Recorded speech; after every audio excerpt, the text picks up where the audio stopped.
কর্মচারীদের দীর্ঘ 10 বছরের যে লাঞ্ছনা বঞ্চনা, আমাদের যে দাবির, সেটার অবসান আপনি ঘটাবেন।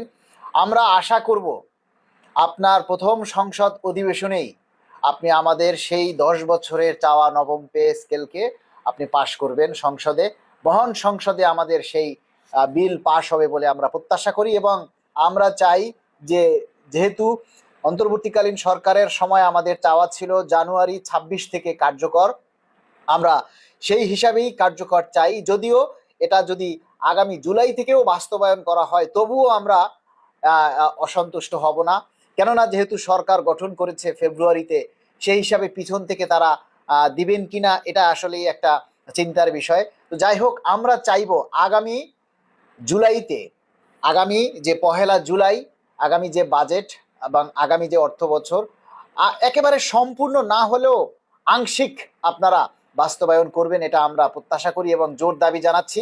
কেননা হয়তো নতুন সরকার হিসেবে শপথ নিয়ে নতুন সরকার গঠন করে আপনারা অনেক কিছু আপনাদেরকে সহ্য করতে হবে।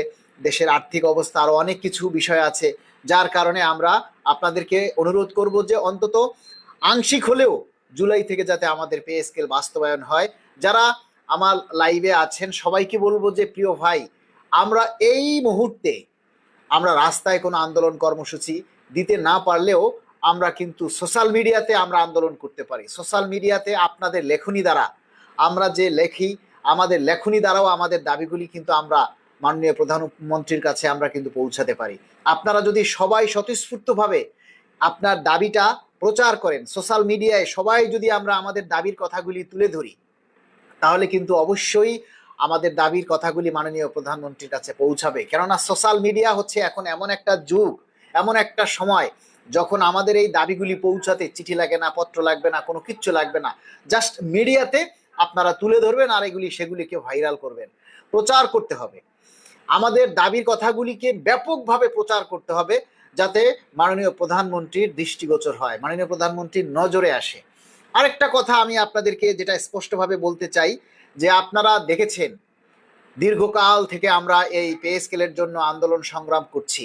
সেই আন্দোলন সংগ্রামে আপনারা দেখেছেন যে যখন আমরা প্রোগ্রাম থ্রো করেছি, মানববন্ধন কিংবা অন্যান্য কর্মসূচি, তখন আপনাদেরকে আমরা মাঠে পাইনি, তেমন কেউ আপনারা মাঠে আসেননি।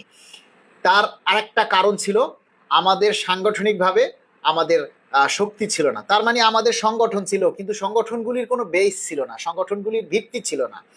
আমাদের সংগঠন, অনেক সংগঠন আছে কিন্তু মাঠ পর্যায়ে বা তৃণমূল পর্যায়ে আমাদের কোনো শাখা কমিটি নেই।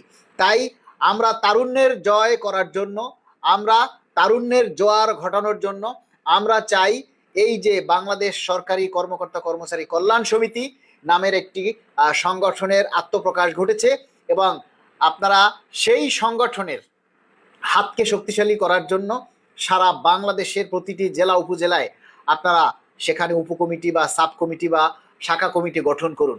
যে এই কমিটিগুলি যদি গঠন হয় তাহলে কিন্তু আমরা আমাদের সাংগঠনিকভাবে আমরা শক্তিশালী হব, এবং যে কোনো আন্দোলন কর্মসূচি ঘোষণা করলে সেই সংগঠনের মাধ্যমে আমরা সবাইকে উপস্থিত পাব। যত তৃণমূল পর্যায়ে শাখা কমিটি গঠিত হবে, অর্থাৎ একটা গাছ যখন হয় সেই গাছের শাখা প্রশাখা যত বিস্তৃত হবে ওই গাছটা তত মজবুত হবে, এটা আপনাদের সকলেরই কথা। এই জন্য আপনারা প্রতিটা জেলা উপজেলায় 31 সদস্য বিশিষ্ট উপজেলা দপ্তর অফিস এগুলাতে 31 সদস্য বিশিষ্ট কমিটি, আর যদি জেলা কমিটি হয় তাহলে সেটা 51 সদস্য বিশিষ্ট কমিটি হবে। আমার পেজে একটু আগেও আমি কমিটির রূপরেখা দিয়েছি, কি কি পদ থাকবে, জেলায় কোন কোন পদ থাকবে, উপজেলায় কোন কোন পদ থাকবে, সেটার একটা রূপরেখা আমরা পোস্ট করে দিয়েছি।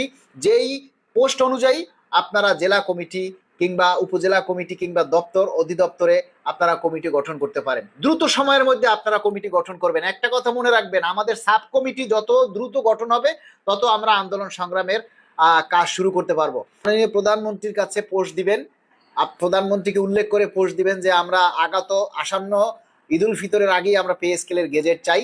প্রয়োজনে আপনারা আংশিক বাস্তবায়ন করুন। আংশিক মানে শুধু বেসিক, আংশিক বলতে শুধু বেসিকটা বোঝায় যে এখন বেসিকটা দেওয়া হবে আর অন্যান্য ভাতাগুলো যা সেগুলি পরের 6 মাস পরে দেওয়া হবে, এই জন্য এটাকে আংশিক বলে।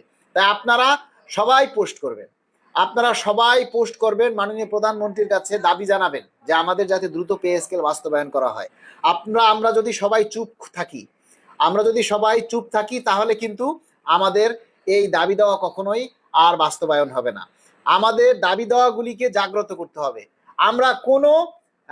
আমরা কোনো নেতাকে দেখি না এখন পে স্কেল নিয়ে কথা বলতে। মিসা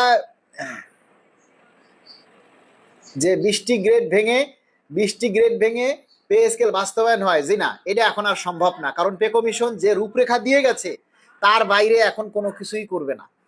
আর আমাদের দেশে 20টা গ্রেড ভেঙে এই গ্রেড কমাইয়া আনা মনে হয় না সম্ভব হবে। হ্যাঁ, ওই তোমার লিপ চিলটা একটু দাও। রাতে ঘুম নেই একমাত্র পে স্কেলের ভাবনায়। নূর মোহাম্মদ চৌধুরী, আমরা আমাদের জেলা উপজেলা কমিটির রূপরেখার আপডেট দিয়েছি নতুন ভাবে, সেগুলি দেখে আপনারা আপনাদের কমিটি গুছান।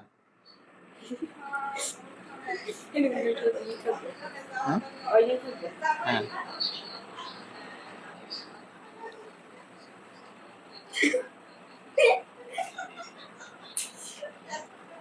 ছোট সুখ হয়ে গেছে একবারে।